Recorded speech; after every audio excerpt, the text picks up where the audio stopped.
Hello students, welcome in our time saver classes.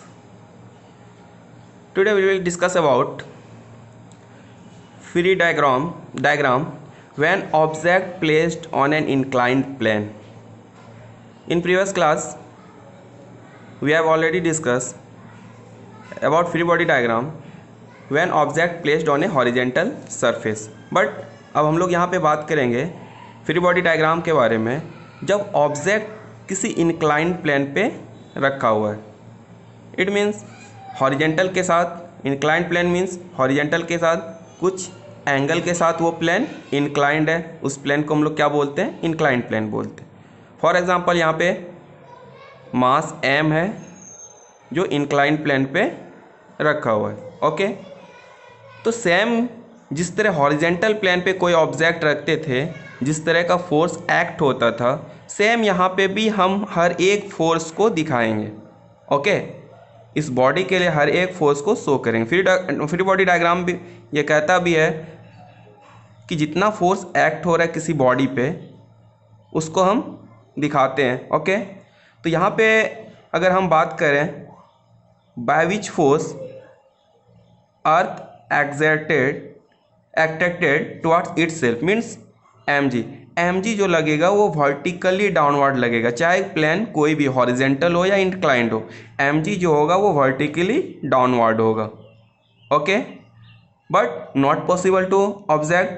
ऐसा तो है नहीं पॉसिबल कि ये ऑब्जेक्ट इस तरह है, ये ऑब्जेक्ट तो इस तरह रखा हुआ है इस प्लेन पे. ओके, बट ये mg जो एक्ट हो रहा है, जिस फोर्स के साथ अर्थ अट्रैक्ट कर रहा है इस ऑब्जेक्ट को, ये कहीं ना कहीं अगर इसको हम दो पार्ट में स्प्लिट करते हैं, इस दो पार्ट में इस कंपोनेंट को mg को हम अगर बात करते हैं तो mg जो है हॉरिजेंटल के साथ और vertical means along vertical plane and along the horizontal plane. It means along the inclined plane and along the vertical plane. तो हम वर्टिकली बात करें तो नॉर्मल जो होता है, हमेशा नॉर्मल फोर्स जो एक्ट होता है वो हमेशा परपेंडिकुलर टू प्लेन एक्ट होता है. नॉर्मल रिएक्शन जो एक्ट होता है हमेशा परपेंडिकुलर टू प्लेन एक्ट होता है. इट मीन्स नॉर्मल तो परपेंडिकुलर टू प्लेन एक्ट होगा. एंड ये mg जो है नॉर्मल के साथ अगर हम इसको एक्सटेंड करते तो थीटा एंगल बनाते हैं. और अगर हम इस mg को दो कंपोनेंट में अलोंग द प्लेन और परपेंडिकुलर टू प्लेन अगर स्प्लिट करेंगे तो परपेंडिकुलर टू प्लेन वाला पार्ट क्या होगा? mg cos थीटा होगा. और अलोंग द प्लेन वाला पार्ट क्या होगा? mg sin थीटा होगा.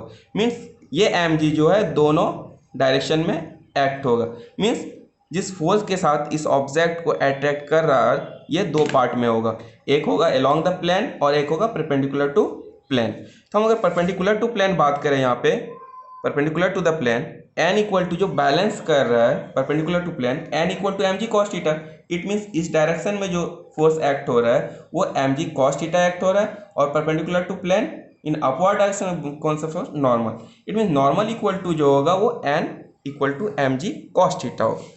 अब हम दूसरा केस है, अगर ये बॉडी फ्रीली स्लाइड करता है इस प्लेन पे, अगर ये body mass m freely slide करता है इस इंक्लाइंड प्लेन पे, तब क्या होगा?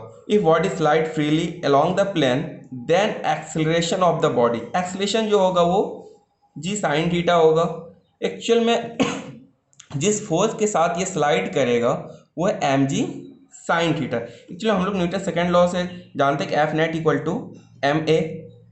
यहाँ पे एफ नेट इसको स्लाइड करने के लिए कौन सा फोर्स रिस्पॉन्सिबल है? ये mg sin थीटा है. इट मीन्स एफ नेट जो होगा जिस नेट फोर्स के साथ ये प्लेन पे स्लाइड करेगा वो होगा mg sin theta. It means अगर मेरे पास एंगल ऑफ इंक्लिनेशन पता है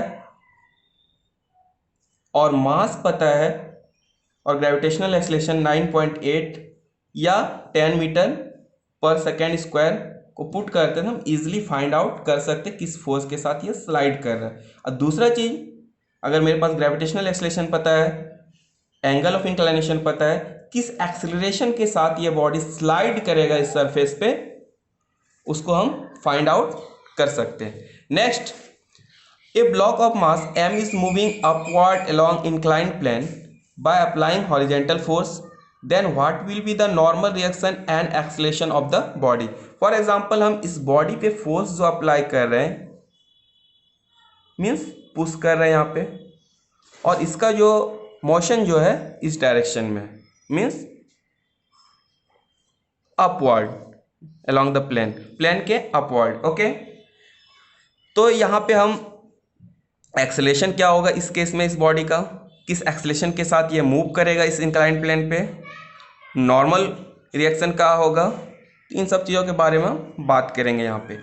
ओके, अगर हम इस mg का बात करें जो वर्टिकली डाउनवर्ड फोर्स एक्ट होता है, ये यहाँ पे भी सेम केस दो पार्ट में, दो कंपोनेंट में स्प्लिट होगा। ओके, एक perpendicular to plane mg cos theta and along the plane mg sine theta. Okay, ये तो हो गया mg जिस फोर्स के साथ अर्थ अट्रैक्ट कर रहा था इस ऑब्जेक्ट को, इस ब्लॉक को। अब दूसरा चीज़ है कि हम फोर्स अप्लाई कर मीन्स पुश कर रहे हैं यहाँ पे हम इस ब्लॉक को पुश कर रहे हैं और इसका मोशन किधर है, अपवर्ड है, मीन्स अपवर्ड द प्लेन। तो इस केस में क्या होगा, ये जो फोर्स है ये दो पार्ट में होगा, एक along the plane force act होगा, एक down the plane. Okay, means एक फोर्स जो होगा ये पार्ट जो होगा वो एफ कॉस थीटा होगा। ओके, इस फोर्स को अगर हम इस तरह बात करें, ये पार्ट होगा एफ कॉस थीटा, और ये पार्ट जो होगा मेरा इस डायरेक्शन में जो होगा वो एफ के लिए हम बात कर रहे हैं वो एफ साइन थीटा होगा। अब यहाँ पे हम फोर्स को भी एक एंगल के साथ यहाँ पे अप्लाई कर रहे थे इस ऑब्जेक्ट पे, इसलिए फोर्स को भी हम दो कंपोनेंट में स्प्लिट करेंगे। तो यहाँ पे मेरा दो चीज़ था, एक mg जिस फोर्स के साथ इस ब्लॉक को अर्थ अपनी ओर अट्रैक्ट कर रहा था, इसको हम दो कंपोनेंट में स्प्लिट किए। दूसरा यहाँ था कि फोर्स हम अप्लाई कर रहे थे इस ब्लॉक पे एक एंगल के साथ, इस फोर्स को भी दो कंपोनेंट में हम स्प्लिट किए। इट मीन्स फोर्स भी दो कंपोनेंट में एक्ट होगा और जिस फोर्स के साथ अर्थ अट्रैक्ट करे ये भी दो कंपोनेंट में होगा। ओके, तो यहाँ पे हम जो फोर्स एक्ट हो रहा था इस ऑब्जेक्ट पे हम टोटल यहाँ पे दिखा दी। इट मीन्स ये जो एफ कॉस थीटा का डायरेक्शन है ये इस डायरेक्शन में एक्ट हो रहा है, मीन्स नेट फोर्स का काम कर रहा है। ये एफ कॉस थीटा इस ऑब्जेक्ट के मोशन के लिए रिस्पॉन्सिबल है। इट मीन्स इस एफ कॉस थीटा फोर्स के साथ ये आगे जाए। तो आगे हम बात करते हैं यहाँ पे नेट फोर्स क्या है। ओके, देयर इज एक्चुअल में अगर परपेंडिकुलर टू इंक्लाइंड प्लेन हम बात करें, प्लेन के परपेंडिकुलर मीन्स ये मेरा प्लेन है और इसके परपेंडिकुलर अगर बात करें, यहाँ पे एक थीटा के साथ इंक्लाइंड है ये प्लेन, तो perpendicular to plane means normal act होता है परपेंडिकुलर, और ये वाला जो पार्ट है वो mg cos थीटा है, means perpendicular to plane and down the plane mg cos theta. Means इस डायरेक्शन में कोई मोशन नहीं है, तो बैलेंस कौन कर रहा है, एक n को, एक mg cos थीटा और दूसरा क्या f sine theta. Okay, f sine theta means n equal to जो होगा इस डायरेक्शन में mg cos थीटा भी एक्ट हो रहा है और f sine theta, means n जो होगा नॉर्मल जो होगा f sine theta plus mg cos theta के सम के इक्वल होगा। अगर हम अलोंग इंक्लाइंड प्लेन बात करें प्लेन के, तो यहाँ पे मेरा अलोंग इंक्लाइंड प्लेन ये जो f cos थीटा इस डायरेक्शन में एक्ट हो रहा है और इधर क्या एक्ट हो रहा है mg साइन थीटा। तो इस ब्लॉक पे दो डायरेक्शन में फोर्स लग रहा है, एक डाउन द प्लेन और एक up the plane. Up the plane है f cos थीटा और डाउन द प्लेन है mg साइन थीटा। और हम परपेंडिकुलर टू प्लेन तो हम बात कर ही चुके हैं यहाँ पे, तो हम देखेंगे अलोंग द प्लेन कौन कौन सा फोर्स। तो नेट फोर्स क्या होगा जिस फोर्स के साथ ये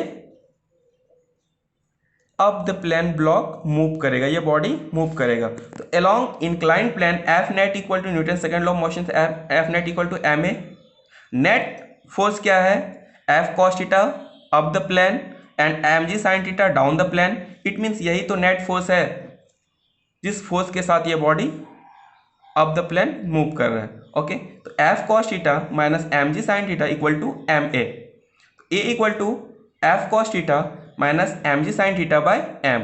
हम इस एम को इधर आके डिवाइड कर देंगे, मेरा एक्सेलेरेशन फाइंड आउट हो जाएगा। अब यहाँ पे एक क्वेश्चन ये आता है, अगर एम जी साइन थीटा का मैग्नीट्यूड एफ कॉस थीटा से बड़ा हो जाए तो क्या होगा, क्या ये block up the plane move कर पाएगा? नहीं, not possible to move up the plane block, okay, because mg sine theta जो है वो डाउन द प्लेन एक्ट हो रहा है और f cos थीटा जो है अप द प्लेन एक्ट हो रहा है। अगर इसका मैग्नीट्यूड अगर इससे बड़ा नहीं होगा तो ये block up the plane move नहीं कर सकता है। तो यहाँ पे हम एक्सलेशन क्या आया मेरा, f cos theta minus mg sine theta by m।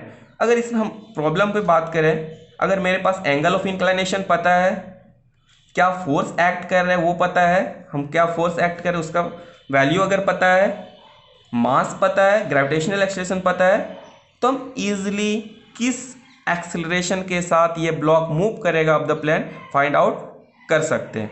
Okay, I hope clear हो गया होगा सबका।